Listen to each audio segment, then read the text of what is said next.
Magandang araw mga bata. Ngayon mayroon tayong babasahin isang anekdota, si Pilo Bibo.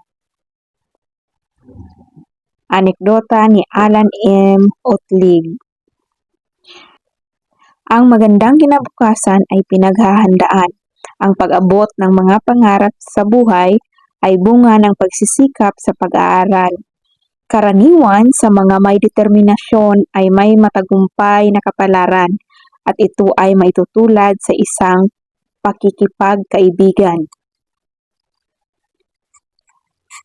Pasukan na naman, nag-uunahan ang mga mag-aaral na pumasok sa kani-kanilang silid-aralan. Sabik na sabik silang makitang muli ang mga dating kaibigan at makilalang lubos ang mga bagong kamag-aral. Samantala, may batang bihis na nagpalingalinga si Pilo. Nang makita ang grade 4 Ilocos na nakasabit sa may pintuan, ay agad siyang tumakbo. Pumasok na siya sa silid at agad pumagitna. Magandang araw po sa inyong lahat. Masayang pagbati ni Pilo. Lahat ay nagulat, nagtinginan sa isa't isa. Biglang nagtawanan dahil sa pagkurap-kurap ng mga mata sabay pagngiti ni Pilo. Kitang-kita ko na kayo ay nagulat sa aking pagdating. Ibig ko sanang ipakilala ang aking sarili dahil ako ay bago lamang sa inyong paaralan. Hindi kumibo ang mga mag-aaral sa grade 4 Ilocos. Napakatahimik ng buong silid ng mga sandaling yaon na tila namangha sa kanilang natunghayan. Muling nagsalita ang Batang Bibo. Ako nga pala si Pilo, Batang Bibo at pala kaibigan. Ang aking kasabihan ay kapag walang kakilala, ikaw ang magpakilala. Sabi sa aking nanay ay gulatin ko raw kayo. Kaya ang ginawa ko kanina ay ginulat ko kayo ng masayang pagbati ko. Gusto ko sana ay maging kaibigan ko kayong lahat.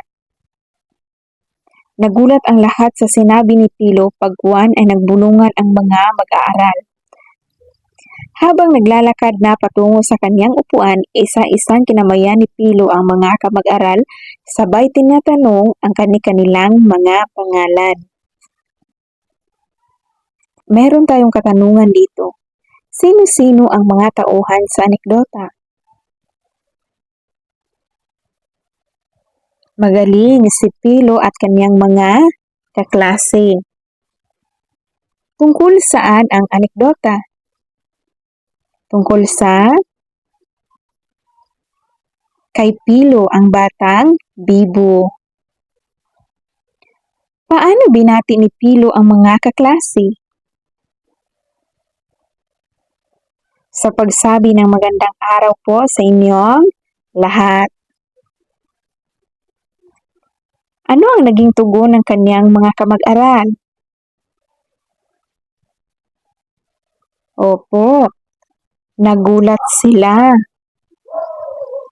Ano ang ginawa ni Pilo habang siya ay papunta sa kanyang upuan? Magaling.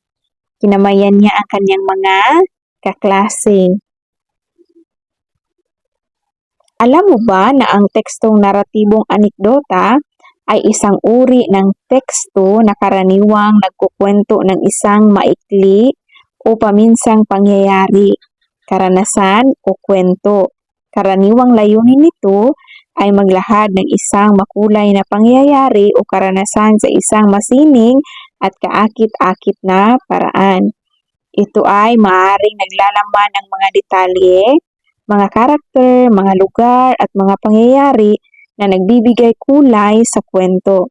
Sa madaling salita, ang tekstong naratibong anekdota ay isang uri ng kwento na may layuning magkwento o magpahayag ng isang karanasan o pangyayari ng masining.